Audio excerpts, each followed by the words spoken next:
Greetings! This is Emily, and I'd like to welcome you to this Uni-edit video. Today we have invited a guest, an experienced conference attendee and presenter, to find out what to do after a conference.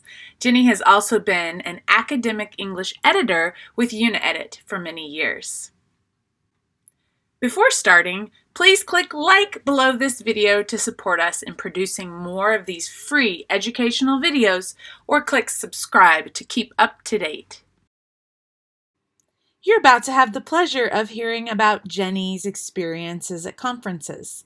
Jenny from Uni-edit has degrees in human and computer science, and she's been a Uni-edit academic editor for many years.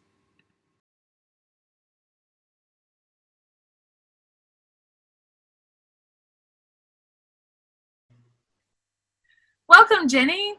Oh, thank you. Hello. Hello, so glad to have you. So let's just say I've attended a conference where I presented. I learned many things, met tons of people.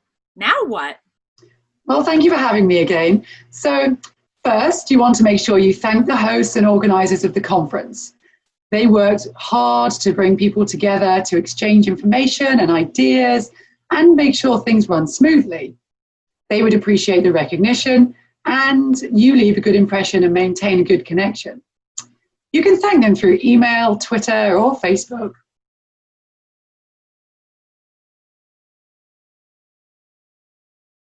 Oh, that's an important thing to do. What else should I do after I attend a conference? Well, you could gather all your documents, your notes and ideas from the lectures and presentations and workshops and review them. If you need to do a conference report for your colleagues, reviewing the materials and your notes will help you prepare the report. You could also make a to-do list based on your notes, such as to add something to your research or to follow up with someone, something like that.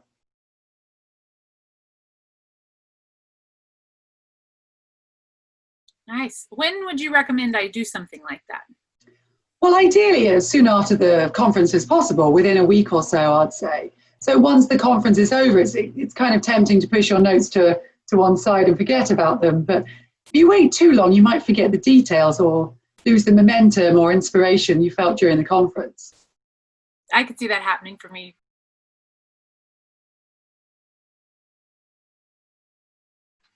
What about the people I met during the conference? How do I remember them all? Ah, yes, that can be difficult. So one good trick is to connect with the people you just met on platforms such as LinkedIn or ResearchGate and Facebook as soon as possible after meeting them. Don't wait until after the conference. Browse their profiles so that you become more familiar with their names and faces. You might even see that you have more areas in common that you want to discuss while you're actually at the conference. Wow, yeah, that's such a good idea.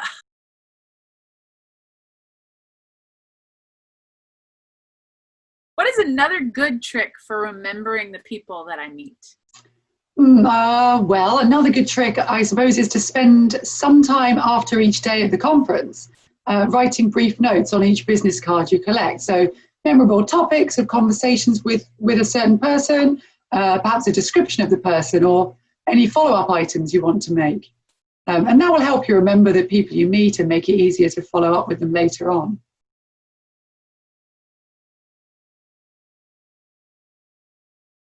I see, thank you. And what are some examples of follow-up items?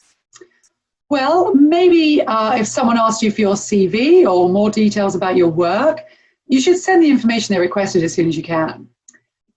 Maybe if you told someone you would connect them with a colleague, make sure that you give them that contact information they're expecting within a reasonable time. Or maybe a professor or researcher wanted to collaborate with you. And if that's the case, then write and send them an email or give them a call to discuss the collaboration opportunity a bit further.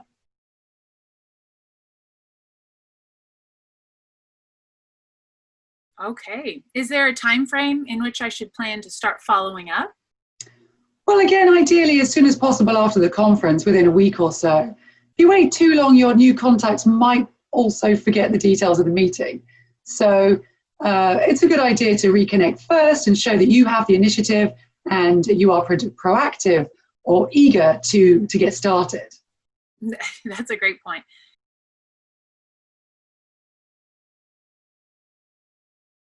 Anything else I could do after the conference? Oh, well, it's always useful to leave a conference with lessons learned. So that way you can continue to improve your experience.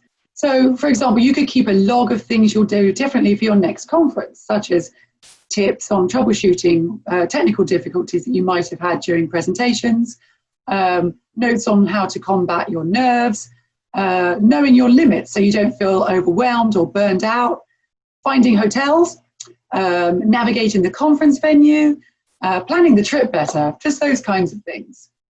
If you look at those tips before your next conference, you'll be more prepared and you can make the next conference even better than the last.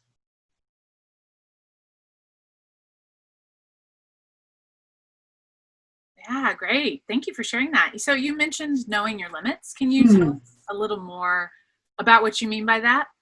Yes, of course. So I'm referring really to how conferences can be overwhelming at times, and knowing your limits sort of regarding your energy levels, your fatigue, hunger, and often the rooms that can be quite cold from air conditioning. So being prepared for that helps too.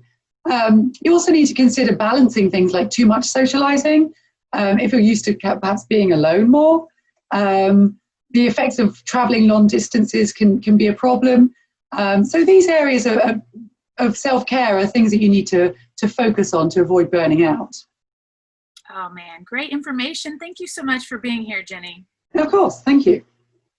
Those all sound like very important things to do after a conference. Thank you to our listeners for joining us. We hope this has been of use to you. Please don't forget to click like below and join us here at Uni-edit for our next video on attending academic conferences. Have a wonderful day.